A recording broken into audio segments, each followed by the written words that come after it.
सामीन ग्रामी कदर, वैसे अगर सिर्फ आप इस दिन की होलनाकी के बारे में समझना चाहें तो पूरा 29वां 30वां और 1/6 से ज़ायद हिस्सा कुरान पाक का क़यामत के अहवाल, जन्नत जहन्नुम के ज़िक्र, तज़किरों, अज़ाबों, खुशबरियों के ऊपर मुहित है। आप कुरान पाक का तर्जमा पढ़ना शुरू कीजिए, आप हैरान रह जाएंगे अल्लाह ने सिर्फ इस एक दिन का कैसा कैसा नक्शा खींचा।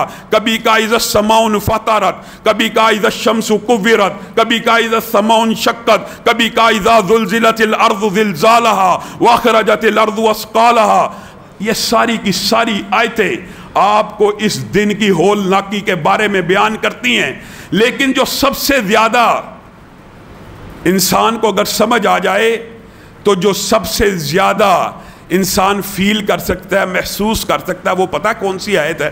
हालांकि अज़ाब की नहीं है, अज़ाब की आयतें तो आपने सुनी होंगी। यौम तरौनहा तज़हलु कुल्लु मुर्दियतिन अम्मा अर्ज़अत व तज़अ कुल्लु ज़ाति हमलिन हमलहा व तरन्नास सुकारा व मा हुम बिसुकारा वलाकिन्ना अज़ाबल्लाहि शदीद। कितनी डराने की आयत है कि हामिला हमल गिरा दे, दूध पिलाने वाली अपने बच्चों को फेंक दे और हर बंदा ऐसा महसूस होगा जैसे नशे में है, लेकिन हकीकत में वो नशे में नहीं होंगे।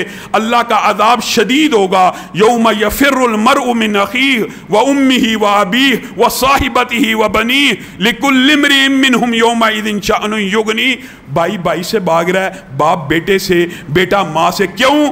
कहीं मेरे से किसी नेकी का मुतालबा ना कर दिया जाए। ये अफरा तफरी का आलम है। इस सारे अफरा तफरी के अंदर यौम यक़ूमुर रूह वल मलाइकतु सफ़्फ़ा, जिब्रील भी सफ़ बांधे खड़ा है, फरिश्ते भी सफ़ बांधे खड़े हैं। किसकी मजाल है अपने रब के सामने नज़रों को ऊंचा भी कर सके? लेकिन इन सारे मनाज़र में एक मंजर बड़ा अजीब है। तारुजुल मलाइकतु वर्रूहु इलैहि फी यौमिन काना मिक़दारुहु 50 अल्फ़ सना। अल्लाह की कसम, मेरी और आपकी अकल ठिकाने आ जाए अगर हमें ये एक आयत समझ आ जाए।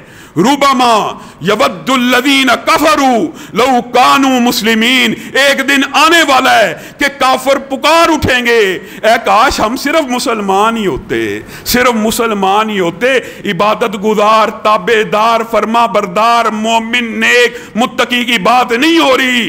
इस दिन की हकीकत देखकर काफिर चिल्लाएगा, पुकारेगा, काश मैं सिर्फ मुसलमान ही होता। वजह क्या है? ये वक़्त के चक्कर के अंदर अल्लाह ने हमें कैद कर दिया। हमें लगता है ये वक़्त जो है ना, अगर आप मंतकी और अकली बात करें, ये मखलूक़ात के लिए है। ये आज जो 60-70 बरस वक़्त के एक चक्कर के अंदर, दायरे के अंदर अल्लाह रब्बुल इज़्ज़त ने मुझे और आपको कैद किया हुआ, हम उंगलियों पे गिनते हैं। 60 साल 70 बरस। किस वजह से? सूरज की वजह से, चांद सितारों की वजह से, दिन रात माह साल की वजह से। जिस दिन अल्लाह ने उठाना है, ना सूरज होना है इस तरह का, ना चांद होना है, ना वक़्त होना है। वो एक दिन जो हिसाब का होना है 50,000 साल का होगा। इंसान की अकल और शऊर सारी की सारी ठिकाने आ जाएगी। इतनी लंबी मुद्दत अल्लाह तूने वक़्त की कैद से आज़ाद कर दिया। अब बताइए, जब बंदा, मैं और आप वक़्त की कैद से आज़ाद ही होंगे तो मेरे आपकी दिल की कफ़ियात क्या होंगी? क्या ज़ुबान से ये बातें नहीं निकलेंगी जो कुरान कह रहा है? यसअलूनका अनिस्साअति अय्याना मुरसाहा फीमा अंता। अल्लाह ताला कितने खूबसूरत अंदाज में मुझे और आपको समझा रहे हैं कि क़यामत के बारे में पूछेंगे। और क़यामत के बारे में इन्नहुम यरौनहु बईदा व नराहु करीबा, इनके नज़दीक बड़ी दूर है, मैं रब के लिए ऐसे ही है जैसे आज ही वाक़या होने वाली है। और ये पुकार उठेंगे, लम यलबसु इल्ला अशियतन औ ज़ुहाहा। सिर्फ अकेले उस दिन की तवालत को देख के हर बंदा चीख उठेगा, पुकार उठेगा।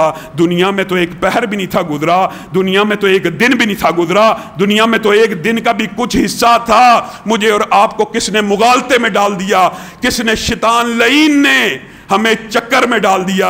मालकुम ला तरजूना लिल्लाहि वकारा। तुम्हें क्यों नहीं अपने रब की इज्जत का, वकार का, कदर मंज़िलत का एहसास होता? ये इतना सख्त दिन है। हदीस में आता है कि बड़े बड़े मुत्तकी और नेक लोग भी इस दिन की آفتوں سے پریشان ہو جائیں گے. اتنا طویل دن ہوگا, سورج 1.25 میل, وہ دن رات کی گردشوں سے پاک, وقت سے ماورا, وقت کی یہ ساری بونڈنگز ختم.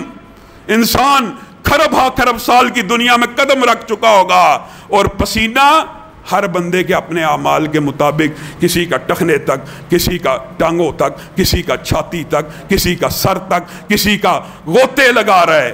اتنی پریشانی کا دن ہے. 40 برس, بعض روایات کے الفاظ ہیں 40 برس تو لوگوں کو صرف صفیں ترتیب کرتے ہوئے, رب کے سامنے کھڑے ہوتے ہوئے ایک کلمہ بولنے کی 40 برس تک جرت بھی نہیں پڑے گی. اور اللہ رب العزت جب اعلان کر دے گا, کوئی بندہ اپنا قدم بھی نہیں اٹھا سکتا جب تک یہ جواب نہ دے دے اس نے اپنی جوانی کو, اپنی صحت کو, اپنے وقت کو کس کام میں صرف کیا. بتائیے اس دن انسانوں کی کیفیت کیا ہوگی؟ کیا یہ جو سارے مناظر قرآن پاک میں ہیں آپ کے دماغ میں نہیں آتے؟ اس دن کیا عجیب و غریب منظر ہوگا. اللہ کی قسم حدیث کے الفاظ ہیں, کافر, بے ایمان, بدبخت جو پکے, ان کو پتہ لگ جائے گا رب آ گیا, میزان لگنے والا دن قائم ہو گیا. وہ اس دن کے خوف سے, اس دن کی طوالت سے چیخ اٹھیں گے اور رب کو کہیں گے اللہ حساب کتاب جلدی کر دے, چاہے ہمیں جہنم میں ڈالنا تو ڈال دے, لیکن یہ نہیں پتا جس جہنم میں جانا ہے وہ اس دن سے بھی زیادہ شدید ہے. پکار اٹھیں گے.